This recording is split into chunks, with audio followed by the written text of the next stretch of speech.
Welcome to Risho Koseikai International of North America. Following is a reading of the book Guide to the Threefold Lotus Sutra by Nikkyo Niwano, founder of Risho Koseikai. Part 2. The Lotus Sutra of the Wondrous Dharma. Chapter 13. Encouragement to Hold Firm. There is a brief passage at the beginning of the chapter where numbers of bodhisattvas declare their devotion and determination to keep the teaching alive down through the ages. Then Shakyamuni's foster mother, Mahaprajapati, and his erstwhile wife, Yasodhara, are both in turn assured of Buddhahood.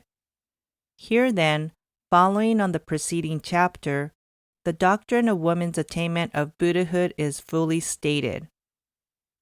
We may find two lessons in this situation. These two women were bhikshunis or nuns, of high attainment and accumulated virtue.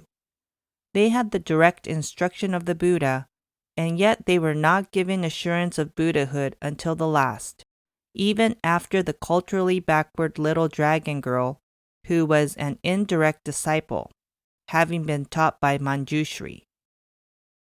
The first lesson we may find here is identical with the lesson of Ananda and Rahula, namely, that it is this case the woman who had reared Shakyamuni from infancy and the woman who had been his wife and borne him a son. Whereas the dragon girl and Manjushri, the simple student-teacher relationship, meant direct acceptance of the law. The physical involvement of people as close to Shakyamuni as his foster mother and wife meant a less smooth acceptance. This is often the case. We may thus see the deliberate delay in prediction here as a means of teaching this truth. There is no sense at all that the two nuns were inferior to the dragon girl. The second lesson here is that so long as the teaching is rightly transmitted, it does not matter who imparts it. Nor so long as the teaching is straightway accepted, does it matter how uneducated the person is who receives it, for all gain the same perception of the Buddha. We who are living today may be most grateful for this teaching. For salvation is at hand for whoever straightway accepts the law with a clean mind. And it does not matter that we are not taught directly by Shakyamuni himself. Now, over 2,000 years later, any person of any nation or any race may freely have all that is here. The title of this chapter, Encouragement to Hold Firm, applies to the vow that the assembled bodhisattvas made with great force, to protect, practice, and preach the illustrious teaching, even at the risk of their lives.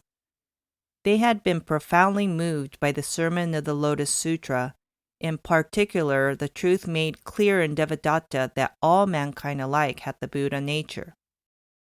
While the title means an urging of acceptance and retention of the teaching, it becomes clear from the actual content of the chapter that urging is not the meaning, for the language throughout is rather that of avowal of personal determination. Inasmuch as firm personal determination and personal practice are essential to leading others and to urging others on, this title has deep significance. The closing 80-line verse section of the chapter is of particular importance. The Chinese original of this in 20 lines, each consisting of 4 phrases, from which circumstance the passage is frequently referred to in Japanese as the 20 lines of the chapter on holding firm. Many people are familiar with the great Japanese priest Nichiren's self-awakening and assertion that he was born into this world with the heaven-ordained mission of preaching the Lotus Sutra in the latter days of the law, or Mappo, and that every particular of his own experience was described in this passage. The meaning of the passage is that reverence for the Buddha and reverence for the sutra, in which the highest of his teachings are presented, are one and the same, and therefore any persecution or hardship attending protection and dissemination of the sutra is to be borne with courage. There is to be no concern for body or life, only concern lest there be a single person left untouched by the highest teaching. There shall be effort to preach this law everywhere without fear of contempt that comes from misunderstanding or of persecution arising from the enmity of those of other beliefs, or of the power of false saints enjoying the protection of the mighty, who would consciously disregard the truth and strive to stamp it out. The apostles of the world-honored one thus vow rightly to preach the law with all their strength, and the Buddha may therefore abide in peace. 3 potent enemies of the Lotus Sutra are cited here, and although in our time of freedom of religious belief, they are not the source of the kind of persecution believers in the Lotus Sutra underwent in India 2,000 years ago, or that Nichiren experienced in Japan 700 years ago. Still today, such enemies exist. First are the herd, the arrogant of the world, who neither knowing nor having read the Lotus Sutra, yet regard its teaching as fanatical and disparage its believers. In the past, half the fault on this account has lain with believers in the Lotus Sutra. So we must reflect and exercise restraint, lest we assume an attitude of self-righteousness, use the teachings for political ends, or preach only its material benefits in this life. Always we must model ourselves on the true and essential meaning, and with inner force, clothed in gentleness, maintain the true believer's attitude as we preach and explain the teaching. Second are the religious, the arrogant of religion, people of other religions and sects who are simply hostile and make no effort to see the truth of the Lotus Sutra. Tolerance is one of the most important qualities of religion, particularly Buddhism. It is for religion to forgive the errors people have made and to embrace all people. The so-called religious people who are immediately hostile to other religions and sects because of superficial differences in doctrine or different practices of belief are not religious at all. If we ourselves as practitioners of the Lotus Sutra are critical of such people and fight them, then we ourselves are trampling underfoot the spirit of tolerance.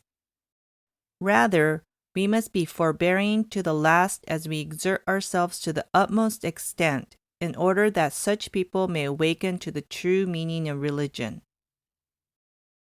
Third are the pretenders, the arrogant of pretense, those people in high places in religion or scholarly world who enjoy popular regard and who, intoxicated with their condition and to protect their own position, defame the true teaching.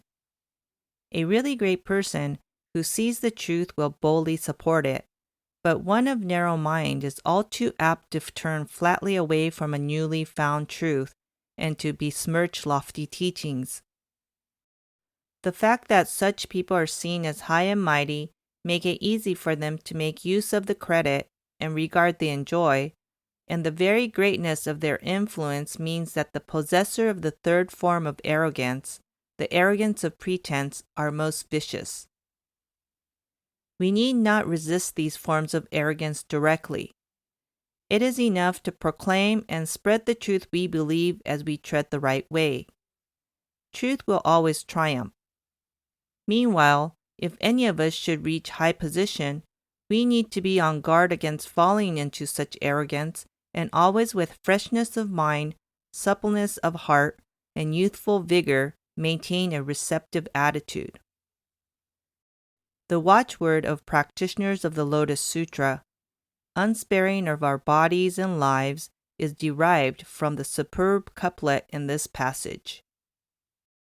Unsparing of our bodies and lives, we will care only for the unsurpassable way.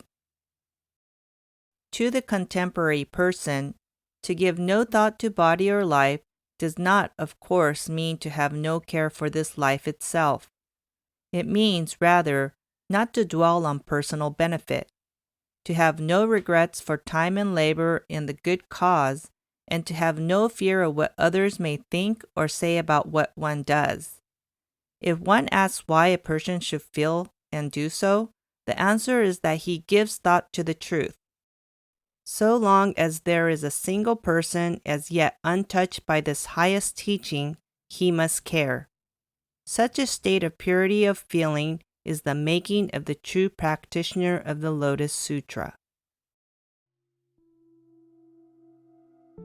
End of Part 2, The Lotus Sutra of the Wondrous Dharma, Chapter 13, Encouragement to Hold Firm. Arkina offers classes on Buddhism, information on meditation, holds online gatherings, and practices chanting. Please visit our website at www.arkina.org for information on upcoming events.